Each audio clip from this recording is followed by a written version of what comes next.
Assalamu alaikum. My name is Rana Sabih Ullah and my group members are Shayan, Ejaz and Umama Ejaz. And the topic we are going to present today is cybersecurity. It can be rightly said that today's generation lives on the internet and we users are generally ignorant as to how these random bits reach securely to a computer. It's not magic, it's work and sweat that make sure that your packets reach to you unzipped. Today I am here to tell you about how cybersecurity makes that all possible. So basically, we are going to ask two questions that are important to cybersecurity.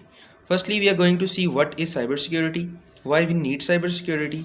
Then Shayan Ejaz will tell you about the cyber threats we are facing today, and Umama Ejaz will tell you about the preventions from cyber threats. So let's get started. Cybersecurity is basically the protection of systems and devices that are connected to the internet, which include hardware, software, and all types of data from cyber attacks. As you all know, it is a period where digital technologies play a prominent role in shaping up and regulating the behaviors, performances, standards, etc. of societies, communities, organizations, and individuals.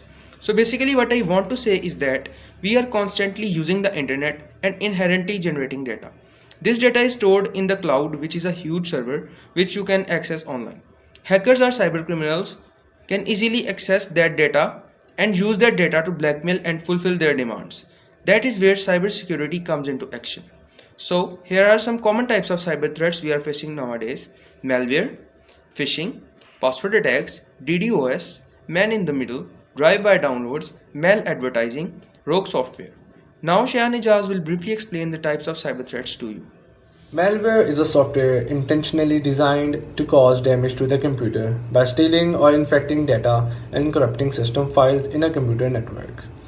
In a password attack, the hacker tries to gain access to the user's system by cracking his password using brute force attack or dictionary attack. Phishing is a social engineering attack that is used to steal users' data. The data may include login credentials or credit card numbers. In phishing, the hacker uses fake links, which mimic social sites or business sites to trap the user. DDoS. DDoS is the abbreviation of denial of service attack, in which the hacker makes the network resources unavailable to the user by sending high amount of data traffic to the network and disrupting services for the host connected to the network. In a drive-by attack, a malicious software or a virus is downloaded onto the user's system by just visiting a website that contains this harmful virus. Maladvertising. Maladvertising is the use of online advertising to spread malware. It is a criminally controlled advertisement which infects business or people by injecting malicious malware advertisement into legitimate online advertising networks and web pages. Man in the middle. In a Amatim attack, the hacker positions himself in between the transfer of data between both parties, either to eavesdrop or to impersonate one of the parties, making it appear as if normal exchange of information is underway. Rogue software. Rogue software or applications are types of internet frauds that uses malware to manipulate user into giving their personal details or for buying bogus products.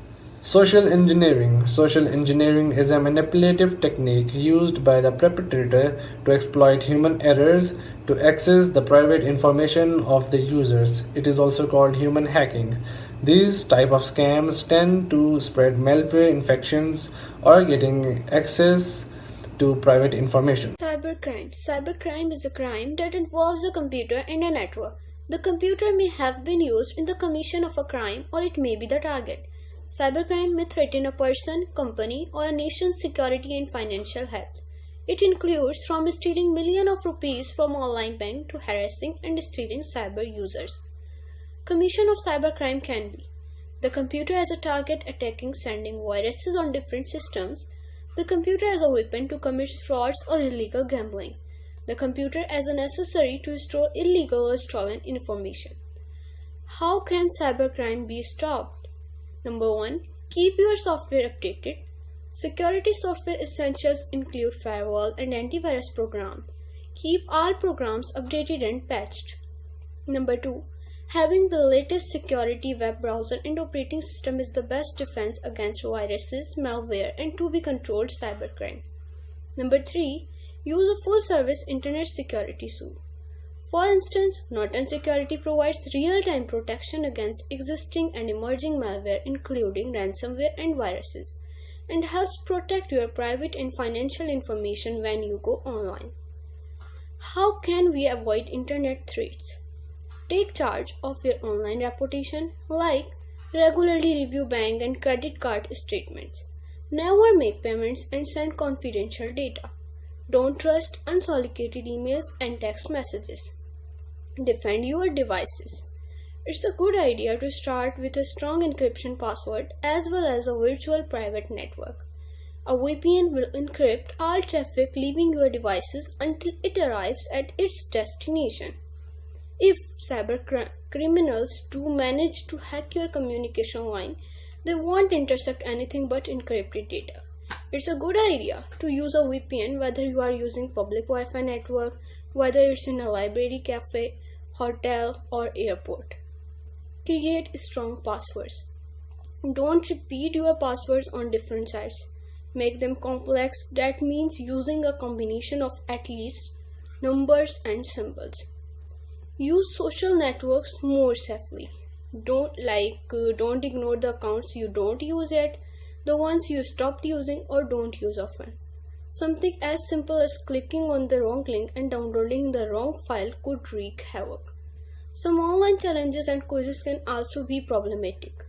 Those learn your Earth name and 10-year challenge post might seem like harmless one, but they can actually provide scammers with information commonly used to hack passwords. Avoid use of third-party apps. Take steps to keep your kids safe. Teach your kids about acceptable use of the internet without shutting down communication channels. Help your kids to protect them against identity theft.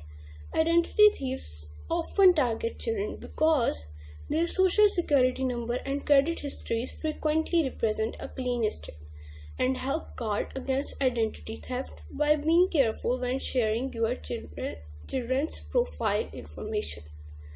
Protect sensitive personal information. Be cautious about how much personal information you provide on social networking sites. The more information you post, the easier it may be for a hacker or someone else to use that information to steal your identity, access your data, and commit other crimes such as stalking. That's all. Thank you.